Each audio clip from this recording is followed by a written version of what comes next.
2020 मध्ये संपूर्ण जग एक प्रकारे कोरोनाच्या विळख्यात अडकलेलं होतं आणि या कोरोनाच्या विळख्यात असताना त्याच्याबद्दलचे अनेक नियम असायचे. मास्क घालावा लागायचा, लॉकडाऊन असायचा, कधी दुकानं उघडायची, कोणती ऑफिसेस उघडी असायची, कोणती ऑफिसेस बंद असायची, याच्याबद्दलचे नियम असायचे. याबद्दलचे अनेक नियम असतानाच्या काळामधली तामिळनाडूच्या मदुराई जवळच्या संथाकुलम गावामधली एक केस आहे. या केसचा निकाल ऍक्च्युली मागच्या महिन्यात लागला आणि त्याचा निकाल कोर्टानं काल दिलाय. आता यामध्ये कोर्टानं 9 पोलिसांना फाशीची शिक्षा दिलेली आहे. म्हणजे तुम्ही जर नीट ऐकलं तर इथं पोलिसांना फाशीची शिक्षा दिलेली आहे आणि तेही 9 पोलिसांना. असा काय गुन्हा या पोलिसांनी केलेला होता आणि नेमकी ही तामिळनाडूतली अतिशय थक्क करायला लावणारी आणि कायद्याचा किती वाईट पद्धतीने वापर केला जाऊ शकतो हे सिद्ध करणारी एक केस आहे. या केसबद्दल जाणून घेऊया आजच्या या व्हिडिओमध्ये. मी आहे रणजित यादव आणि तुम्ही पाहताय द मराठी बाणा. 19 जून 2020 ची गोष्ट आहे. म्हणजे आपल्याला माहिती आहे की मार्च मध्ये कोरोना आलेला होता आणि त्यानंतरच्या पुढच्या 3 महिन्यातली ही गोष्ट आहे. 19 जूनला काय झालं तर तामिळनाडूमध्ये मदुराई जवळचं संथाकुलम नावाचं गाव आहे. या गावामध्ये एक टिंबर शॉप म्हणजे एक वखार होती.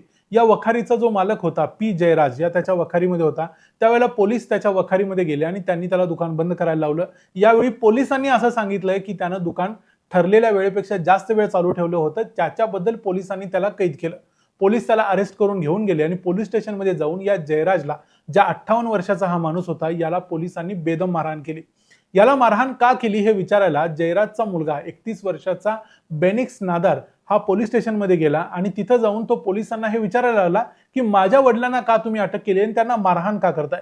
यावर पोलिसांनी बेनिक्सला देखील अटक केली आणि त्याला आणि त्याच्या वडिलांना दोघांना देखील पोलीस स्टेशनमध्ये कैद करून मारहाण करायला सुरुवात केली. दोघांच्या वर देखील खोटे चार्जेस, खोटे गुन्हे दाखल केले गेले. कोविडच्या काळात वेगवेगळे अनेक नियमांचा त्यांनी भंग केलाय, अशा पद्धतीची कलमं त्यांच्यावर लावली गेली आणि एक प्रकारे 19 तारखेला रात्री त्यांना भरपूर मारहाण झाली. त्यांची फॅमिली, त्यांच्या घरातले इतर सदस्य देखील पोलीस स्टेशनमध्ये पोहोचले.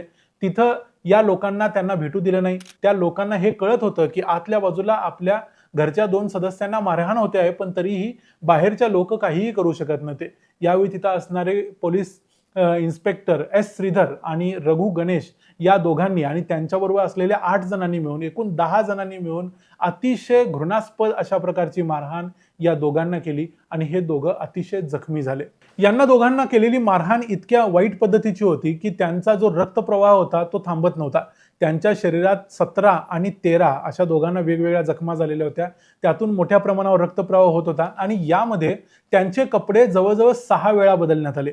त्यांच्या घरच्यांना मुद्दाम काळ्या रंगाच्या लुंग्या आणायला सांगितल्या, जेणेकरून त्या रुंग्यामधून रक्त दिसणार नाही. आणि अशा पद्धतीनं मारहाण करून करून झाल्यानंतर त्यांना पोलीस स्टेशनमधून मॅजिस्ट्रेटच्या समोर उभं करण्यासाठी घेऊन गेले. म्हणजे कोर्टात उभं करावं लागतं 24 तासांच्या आत. तिथं उभं करण्यासाठी गेलेले असताना त्यांना लांबूनच दाखवलं गेलं आणि लांबूनच कोर्टाच्या न्यायाधीशांनी सांगितलं की याला पोलीस कस्टडी देऊन टाका.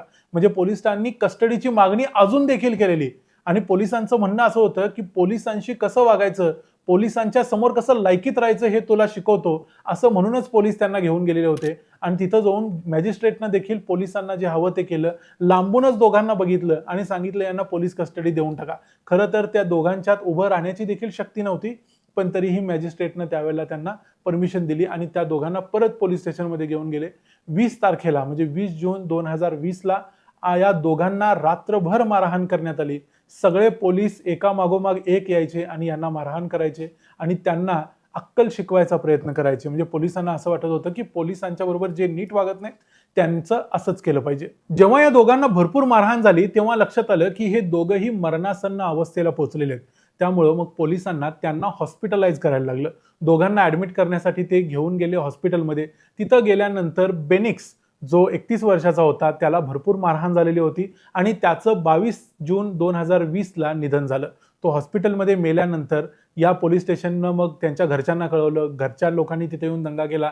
याच्यानंतर लगेचच त्याच रात्री म्हणजे दुसऱ्या दिवशी पहाटे 23 तारखेला त्यांचे वडील पी जयराज यांचं देखील हॉस्पिटलमध्ये पोलिसांच्या मारहाणीमुळे झालेल्या जखमांच्यामुळे निधन झालं. हे प्रकरण इतकं पेटलं की घरच्यांनी त्यांच्या डेड बॉडीज घ्यायला नकार दिला. त्यानंतर संपूर्ण तामिळनाडूमध्ये मोठं आंदोलन झालं. यामुळं मग अक्षरशः तामिळनाडूच्या मुख्यमंत्र्यांना देखील यामध्ये उतरावं लागलं आणि याचं उत्तर द्यावं लागलं. पण हे सगळं एका बाजूला, दुसऱ्या बाजूला पोलीस स्टेशनमध्ये हे 10 पोलिसांच्या रूपातले जे गुंड होते ते दुसरीकडे पुरावे नष्ट करायचा प्रयत्न करत होते, सीसीटीव्ही नष्ट करत होते. जेव्हा पोलिसांनी तपास चालू केला त्यावेळेला लक्षात आलं की सीसीटीव्ही मिसिंग आहे.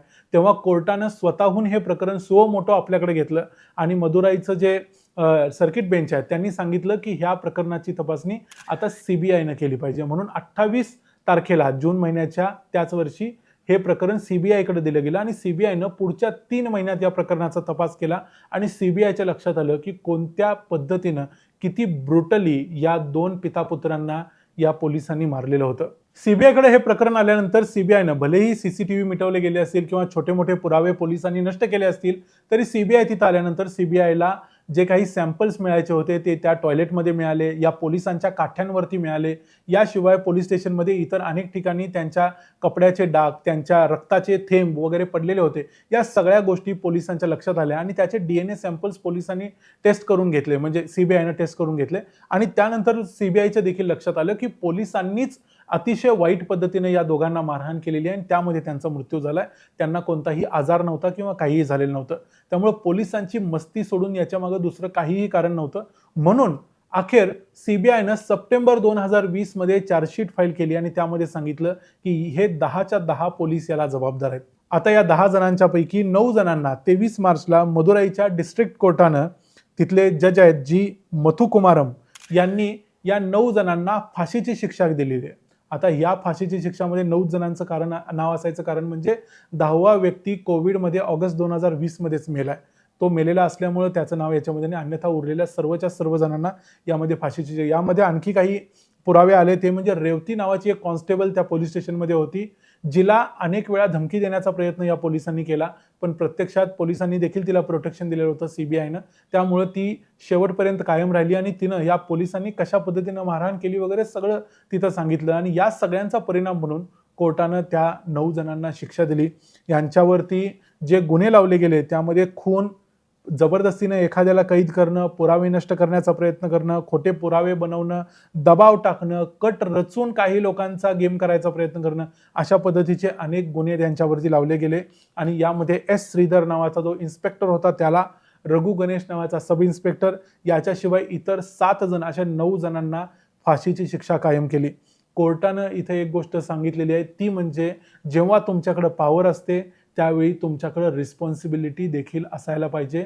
म्हणजे पॉवर कम्स विथ रिस्पॉन्सिबिलिटी, ही जे जुनं अतिशय महत्त्वाचं एक वाक्य आहे, हेच कोर्टाने इथं सांगितलंय. तुम्ही पोलीस आहात याचा अर्थ तुम्ही कोणत्याही पद्धतीनं कायदा हातात घेऊन आपल्या पद्धतीनं ते चालवू शकत नाही. हा निकाल हा भारताच्या इतिहासातला एक अत्यंत महत्त्वाचा, पोलीस स्टेशनमध्ये ज्या पद्धतीनं लोकांना मारहाण केली जाते, खोटे गुन्हे लावले जातात, याच्याबद्दलचा एक महत्त्वाचा निकाल आहे. आणि येत्या भविष्य काळात अशा अनेक घटना टाळू शकतो असा हा महत्त्वाचा निकाल आहे.